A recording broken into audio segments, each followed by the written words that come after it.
Hi, Ali. How's the weather in France, mate? These a few minutes for Hughie's to get on board. Hi, Fiona. Hi, Alex. Hi, Stuart.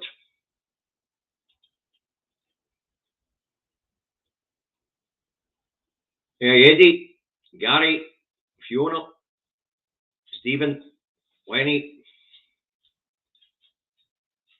Thomas.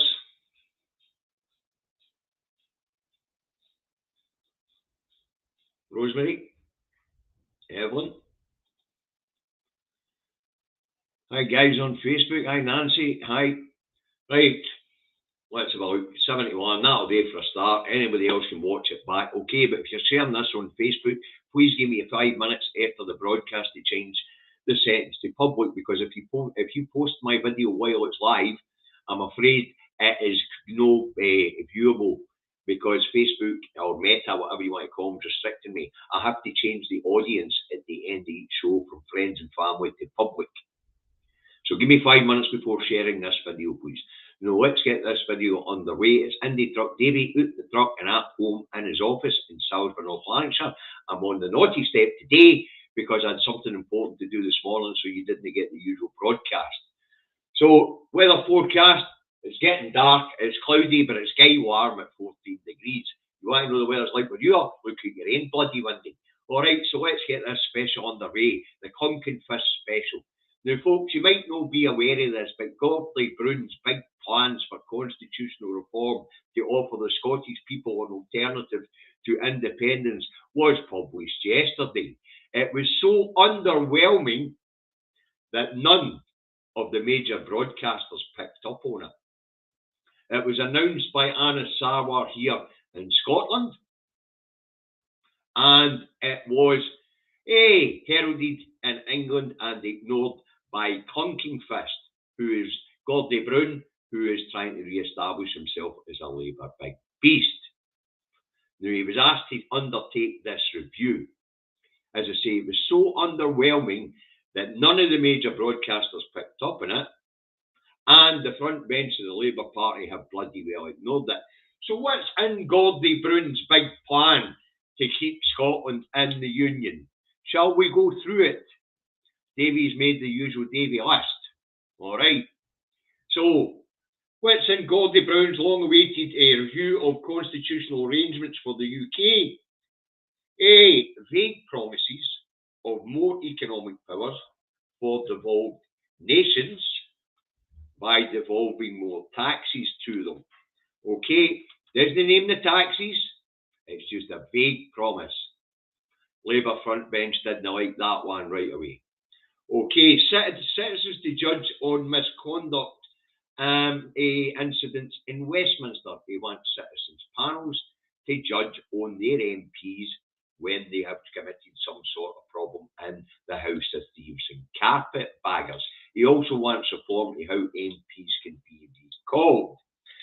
Okay, replace ministerial code with code of conduct, which MPs must follow. That won't fly. The ministerial code's been thrown under a bus, and Starmer, being a Tory, will not be dragging it back out from under that bus. He will also not be relinquishing the Henry VIII powers, which the Westminster government has given itself. Okay. Abolish House of Lords to be replaced by citizens' assemblies, voted for by each devolved nation, and each of the devolved nations in the new Citizens' Assembly will have equal voice to each other, apparently. Okay, that won't fly either. The clue's in the name. Sir Comrade Starmer.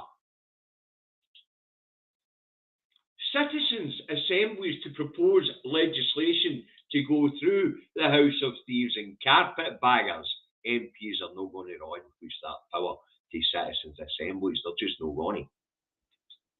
And political parties are elected on manifestos, which is supposed to shape legislation going forward.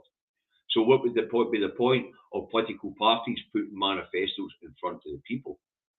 If the people are going to suggest what goes through as legislation in citizens' assemblies, But more importantly, the idea just wouldn't fly.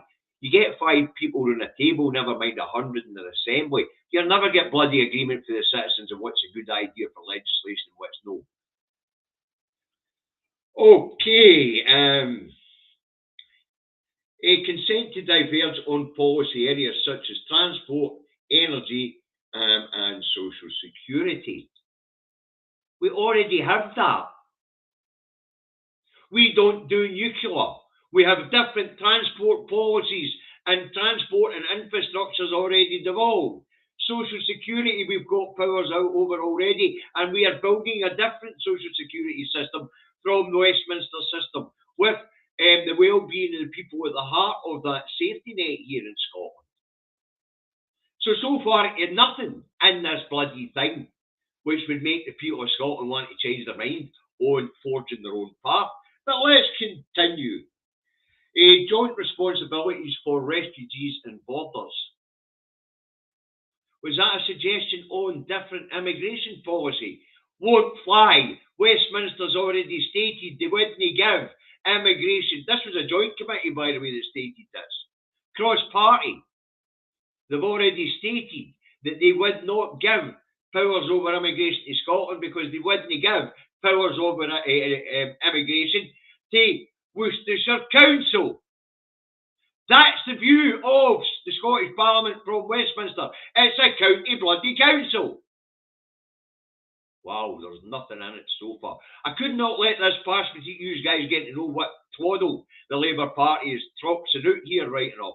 Because the mainstream media is not going to tell you, because they were so bloody underwhelmed with the proposals.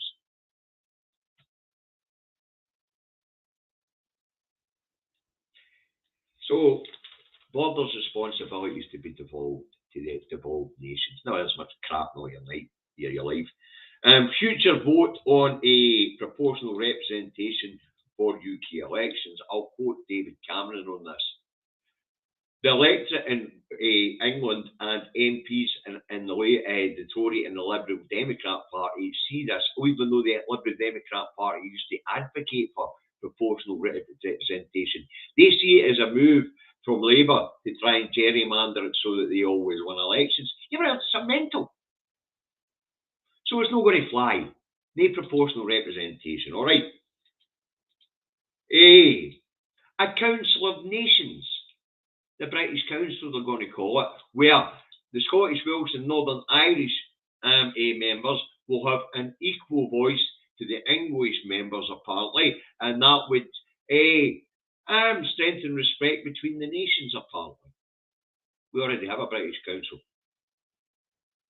By the way, the next line's absolutely crucial to that British Council of Equals. Westminster to retain ultimate control. In other words, when the four nations can't agree, then England sets the policy. Absolutely nothing so far to inspire. Nothing so far to make us want to say, there's nothing different in it at all.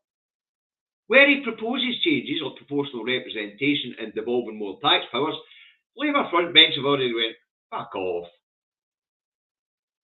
Pardon my French. Shouldn't have thrown that one in there. Right, a legal requirement to settle policy disputes, whatever that means. Well, it means what I've just said before. Ultimate control will remain in Westminster. Basically, a veto on the British Council.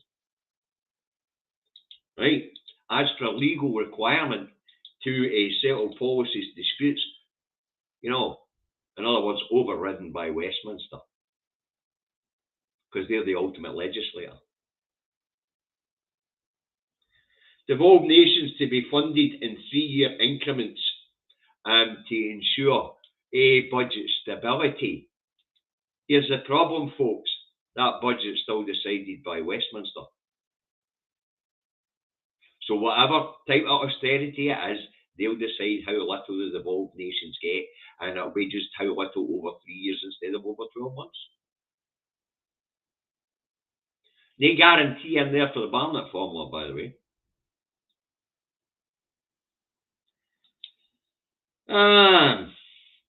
So that's basically it. That was basically it. Now, let's have a quick let's have a quick recap. Vague promises of more economic powers for devolved nations by devolving more tax revenues, citizens to judge on misconduct in by MPs in Westminster, replace ministerial code with code of conduct, abolish House of Lords, replaced with citizens' assemblies, to propose, a citizens' second chamber, a senate, citizens to propose legislation to go through the Westminster Parliament through citizens' assemblies. Permission to diverge on policy areas such as transport, energy, social security, agriculture. I forgot to mention agriculture. We already have the ability to do that now. Joint responsibility for borders and refugees. I've already said they're not going to do that. British Council of Devolved Nations and central government, where mutual respect and mutual voices should be heard. A lot of tosh. Future vote and proportional representation for UK elections. Westminster remains ultimate control. Legal requirement to settle policy disputes, whatever that means. It means Westminster retains ultimate control. Devolved nations to be funded in 3-year increments, controlled by Westminster and the Treasury. So there you go, folks. That's Gordie Brown's big ideas to keep Scotland in the Union. You can put in the comments whatever your thoughts on those are. But what my thoughts on them on it is this: twaddle, tosh, crap. It was so underwhelming. The BBC didn't pick it up. STV didn't pick it up. Sky hasn't picked it up.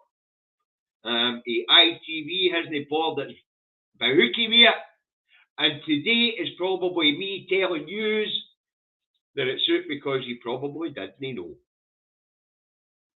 So Gordon Brown's Clunken fists, long-awaited UK reforms for constitutional arrangements in the UK. That's it. Ultimately, Westminster retains control. As I say, you probably did not know that this report had been published by the Labour Party, because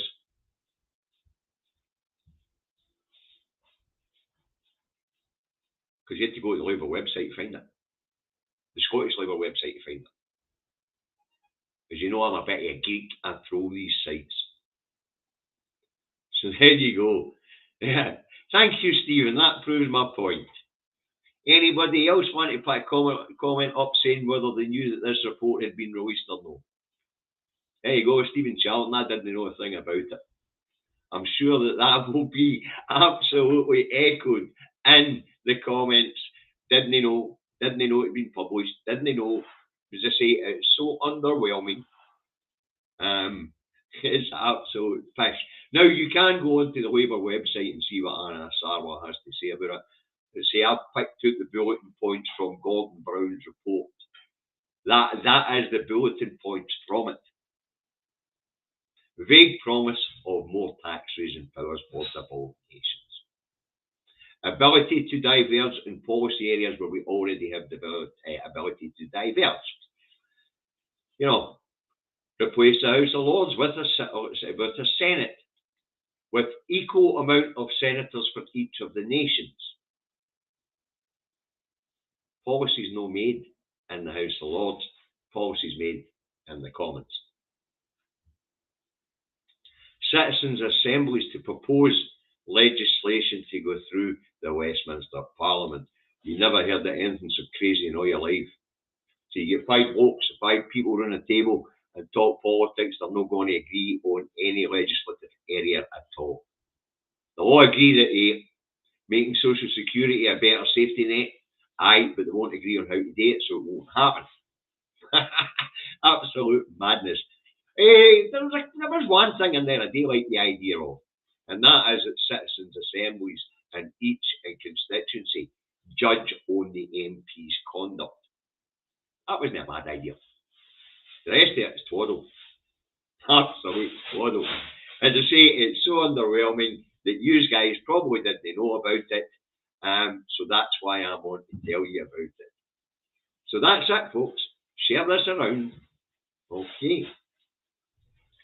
This is Gordie Brown's long-awaited constitutional reform, and that is the bulletin points from it. I hope you enjoyed it. I hope you didn't laugh too much.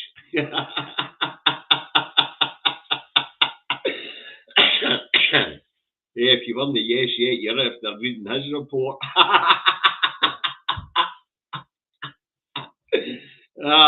So there you go, folks. That's it. The long-awaited. It was published yesterday.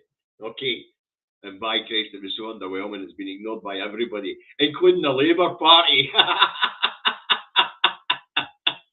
They took one look at it and shredded it. Bin.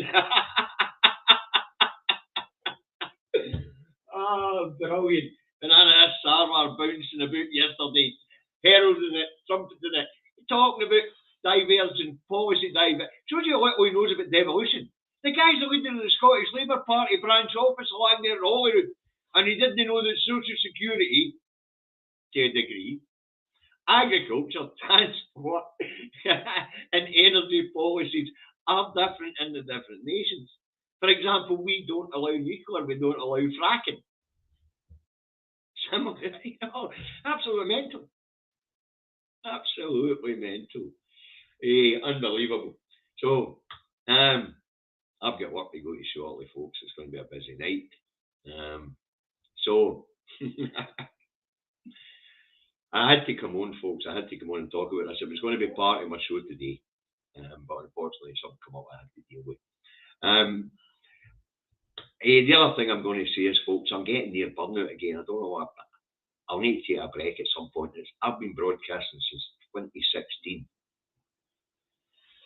I've been doing a daily show since 2017. I've had 4 weeks off since then. I've taken 4 breaks, four 1-week breaks for that period. What's that? 6 years. So it is getting harder to write each day. So I'll be taking a wee break at some time between now and Christmas. I won't be taking a break over Christmas. You know, Sarah and I do a Christmas Day special for all the yous who out there live on your own. Because Sarah and I are generally on our own at Christmas as well. It's basically through choice. You know, you're working all year, you're knackered, you know. But at some point in the next 3 or 4 weeks, I'll take a couple of days probably. Because it is getting 6 years is a long run. With only 4 weeks or 5 weeks of break, daily broadcast is a long run. And then you throw in the 2 Davies show. I'm putting out 7 shows a week. It's quite hard. It's hard going. So at some point the next few weeks, I'll probably take a long weekend, a Friday and a Monday off. Saying that, you know, I was off a day, but that wasn't because I wanted to be off. That's because of something else I did today. The other thing is, over the next wee while, I've got a lot to be sorting out in my main personal finances. So I'll need to dedicate a wee bit more time to admin. So, but I'll give you notice of all that. The plan anyway is to be on Monday. All right, I'll be on Sunday and all. Jenny Ellis from Random Scottish History is agreed to join David and I on Sunday, so that should be interesting. Very interesting. Jenny's a lot of fun. Okay. Right, guys, time to round this one up. Thanks for tuning in. Give me a couple of minutes, people on Facebook, to change this to public before you start sharing it. Okay, but that's the Clunken Fist special. You guys look after yourselves, and I'll see you on Sunday.